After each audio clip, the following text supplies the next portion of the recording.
So I want to talk about the reason I think you and me are so dumb, because apparently Twitter is eroding your intelligence, and now there's data to prove it.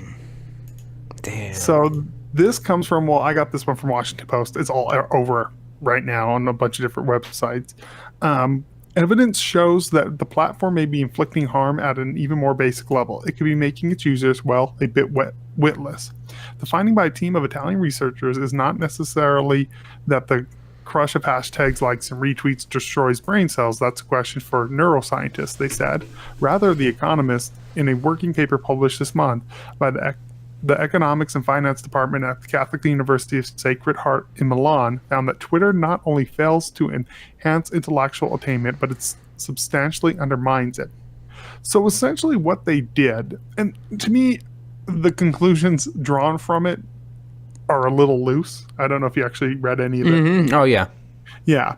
From what I gathered, I skimmed it. I should have read it better. But from what I gathered is they took about 1,500 students attending 70 high schools during the 26 to 2017 academic year.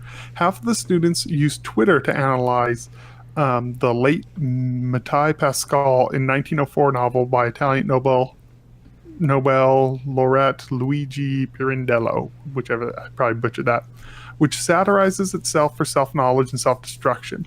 So the other half relied on traditional classroom teaching methods. Performance was assessed based on tests measuring understanding and comprehension and memorization of the book. Using Twitter reduced performance on the test by 25 to 40% of standard deviation from the average result, the paper explains. So from what I gather, it seems like they taught it almost more via Twitter. Is that kind of what you gathered too? Yeah, so they have 1,500 students from 70 different schools. They give them all, basically a essay or a comprehension assignment to where they say, hey, everybody read this book. Half of you are going to only use Twitter to discuss this book, and the other half of you are going to use more traditional means such as pen and paper and study groups. I'm not exactly sure what like classroom setting. Correct. Yeah, like the more traditional. This finding, the paper notes, bolsters the conclusion that blogs and social networking sites actively impair performance rather than simply failing to augment learning, which to me, I mean, that's not a big surprise because you're literally getting your elbows deep in the stuff when you've actually got all the physical media in front of you, where I think that the computer monitor in general lends itself to scanning and to just kind of grazing over entire articles as opposed to like really getting into the core of it. Yeah, this is because that's exactly how I determined it. But from the headline, it makes it sound like, oh, if you use Twitter, it's going to hurt your intelligence. To me, it more was a study that that Twitter is not the best way to learn new things, obviously. Yeah, I know what you mean. It's like they're not necessarily the same thing. Something taking away from your intelligence, making you less intelligent is different from this isn't a good way to obtain, this isn't the best way to obtain information. Now, the way that I do think that it does kind of apply to modern life, it is making us dumber, is how many people use Twitter as their primary source of news. Yeah. And to me, that's where I drew that connection. I was like, that's terrifying to me because, and to me, I think you and me as people who've been very active on Twitter doesn't shock me. I see a lot of misinformation being thrown around on Twitter. A ton, scaring them out. And also when you break something in down to, well, I think it's like 280 characters now. It's not the best format to discuss complex ideas at all. And that in that way, I do think it is probably detrimental to society's intelligence, not necessarily individual intelligence, if that makes sense. Yeah, it does. And I think it's a valid point. I think anywhere you can get information from is valid, is viable, is a reasonable place to get information from. If you can acquire knowledge from anything, then that thing was a legitimate way to acquire knowledge. But yeah, like you said, I think where it becomes a problem is if that's the only place that you're getting your information from is a tweet, because yeah, some conversations need more nuance than just, I mean, 140 characters, 280 characters is literally a headline worth of words. I mean, it's obviously a bit more than that, but it's not a whole lot to say anything with any real context, subtext, diving into the details about anything. It's just like, this is the most blanket, flat statement that I can make about it. Here you go, take it for what it is. And if you don't dive deeper into it, then yeah, that has to be detrimental to learning. But even this headline in itself, Twitter is eroding your intelligence. Now there's data to prove it. That could be a tweet, and then you click on it and you look at the article and you find how much more there is to the story than just simply that. Yeah, because that popped up in my Google news feed, and I clicked on it right away, and then I read it, and I was like, well, it's not really the conclusion that it drew to it. It doesn't make you dumber from that study. It just seems like it's a bad way to absorb new information and talk about new information. And I thought it was interesting because I feel a direct correlation between that and modern politics. I feel like the social media generation has made everyone more extreme, made everyone honestly dumber politically. I know so many people, specifically online. I meet a lot crazier people on Twitter talking about these things than I do in real life. And it's because of that clickbait, rage bait. Then you just skim an article instead of getting too into it. And I feel like there is definitely a problem with that. And if you are using that as, like you said, your primary source, this could lead to long-term ramifications in society as far as intelligence is concerned. Not actual intelligence, because knowledge, I guess. I think in a lot of ways, Trump has been a kind of soundbite president. I think he's based a lot of his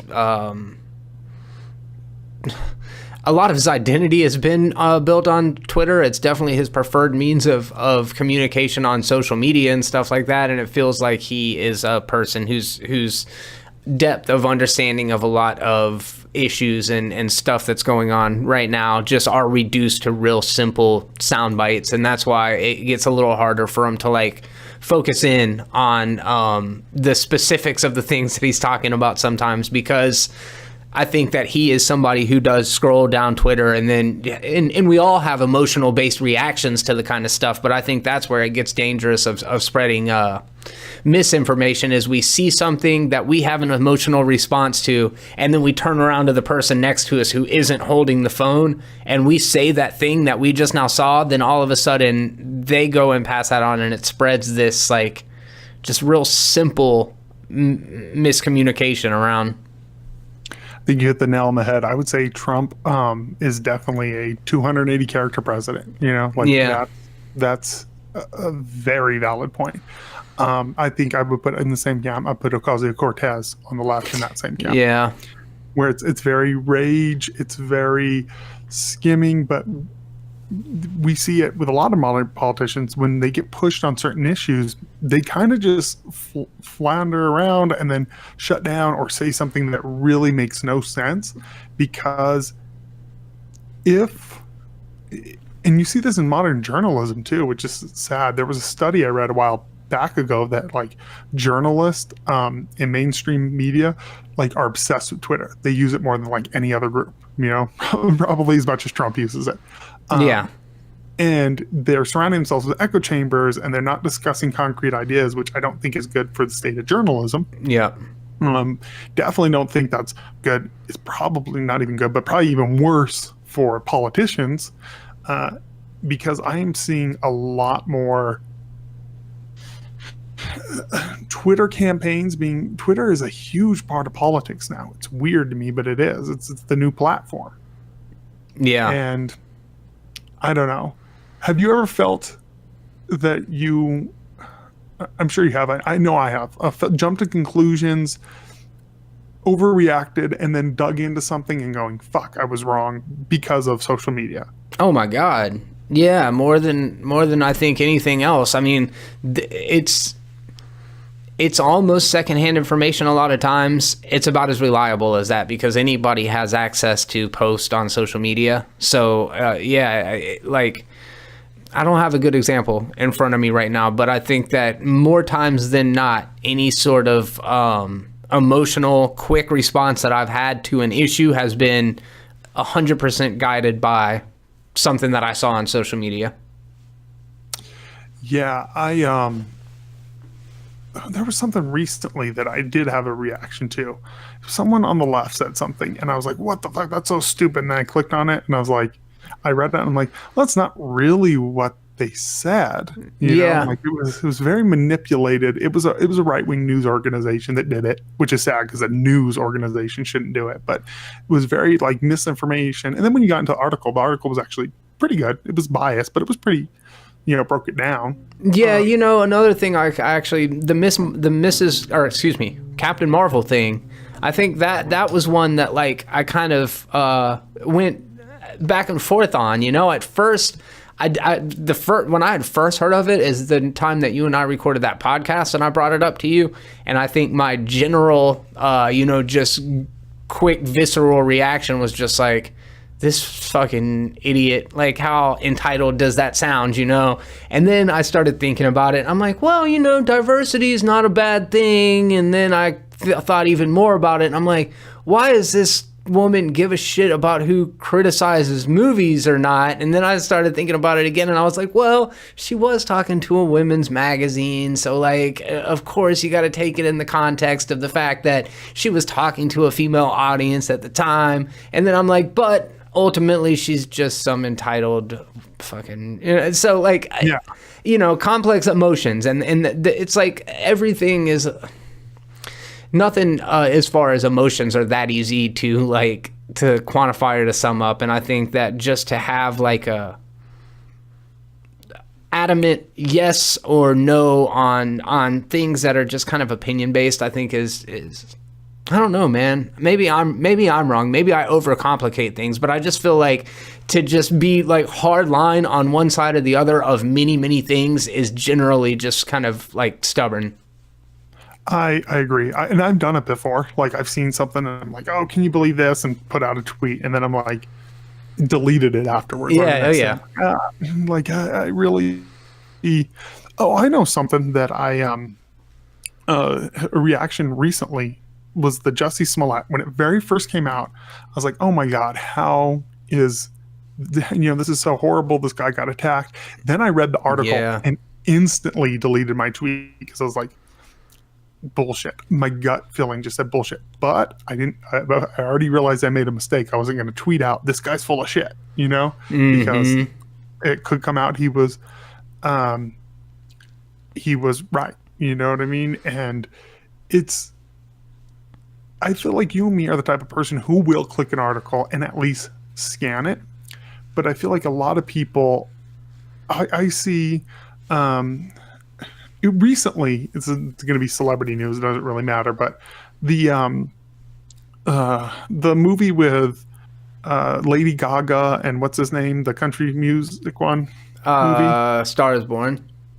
Yeah, with Bradley Cooper. He said in an interview like, the title was like Bradley Cooper says something about like him not being nominated for an Oscar, and he goes into the thing you read it and he's like, yeah, I just feel like I must not have done a good enough job, because everyone else was nominated, and as a director I should have done better. I feel like I failed. That was his whole thing, and all the comments underneath it were like, oh, he's so entitled, he thinks he deserves an Oscar because of the headline. I'm like, you guys clearly did not even click on the link to read what he said. You just saw a headline and got angry at the headline. And came to put your 2 cents in. Scrolled all the way to the bottom of the article, didn't even bother to fucking read it, and just commented. And think about how many people then went out into the world with a base understanding of something. This is so trivial, but something is that, who now are like, hey, did you hear Bradley Cooper? He's so entitled. He thought he deserved an Oscar for this movie. It's literally not even close to what he said. So it makes sense, like you said, the telephone game aspect of it, how even though the article, even though this headline we're talking about to me is a little misleading, it kind of is Twitter makes you dumb if you take too much from it. Yeah. Yeah. And, you know, on another kind of separate note, Twitter has never kind of claimed to make its users smarter, but their mission statement is to give everyone the power to create and share ideas and information instantly without barriers. So does that mission statement to give everyone the power to create and share ideas and information instantly without barriers, does that sound like the kind of mission statement of a platform that you should rely on for information? No, I don't think any social media you should. You know, I don't think, I agree with you. I don't think Twitter is, I think now they are actually trying to like cut down on fake news, and they are banning more people and this and this. And it's created another problem in my opinion. Yeah. You know, but to me, I feel like self-regulation and accountability for how you interact with a platform is what's necessary. But I fear a lot of people aren't capable, maybe not even intelligent enough to realize what the platform is. You know, like it's people just saying whatever the hell they want, whether they're qualified or they've worked to earn that voice. And that's fine. That's what the platform is. All social media. It's kind of like public square, you know, and the idea that like in public, yes, we can all share information and ideas, but it doesn't mean that you should rely on the schmuck next to you to be the person that's like the end all be all. Hey man, did you hear that? Blah, blah, blah, blah, blah. And you're like, oh, okay, that's the gospel. Let me go spread that around. But yeah, I don't know. I think that they are powerful tools. I think that it could potentially be an opportunity for good. I think that there is an opportunity for people to share ideas that are constructive and positive and can build society up. But I don't think that there's ever going to be a time that it's a utopia and that everybody's using it properly or incorrectly. But short of institutionalized learning, like bringing the next generation up on top of it properly and responsibly, how do you institute that people our age and older learn how to responsibly use social media, you know? I don't know if there is a way, because also on top of it, the part that exaggerates this problem is in order to get a platform on social media, to get a following, you tend to have to be even more extreme to stand out. Yeah. You know, like honestly, I bet you if you and me even came on here on YouTube and on podcast, and we're a little more hardline left or right, or a little more, you know, rage bait, we could probably grow a bigger following realistically. Like if you and me came on here and was like, the world's ending, Twitter makes you dumb, you know, instead of reading the article. And that, I think, I don't know how to fix that problem. Besides, again, self-regulation of like, don't follow dumbasses who say extremist shit. I think both of us know and knew that it's a calculated risk and that it may be difficult to find a base, but we're just have enough hope in humanity to think that there are people out there that just are craving a little bit of nuance, are craving somebody that's not just fucking riled up about the same shit that everybody else is riled up about, you know? Yeah, because even myself, there's a couple of YouTube creators that I've followed in the past, tend to be a little more on the right, or like classical liberal, and I've noticed, gotten a little more extreme, and I've kind of stopped following them personally because I don't want that. I get enough of that around me all day, every day, to where the more nuanced, like Tim Pools and Joe Rogans and those type of people, to me, stand out. And just hopefully, I don't know, but at the end of the day, I don't think Twitter is making individuals dumber. I do worry the implications of it dumbing down society, though. So if society is being dumbed down, maybe it is some sort of like, I am a kind of a conspiracy theory person, and sometimes I think about it in terms of like, is it social engineering? Is it another like kind of modern version of the Coliseum? Like, keep everybody so focused on their little smartphones and little devices that they like are actually missing out on the big picture. But I don't know, because you see news like real time and things now.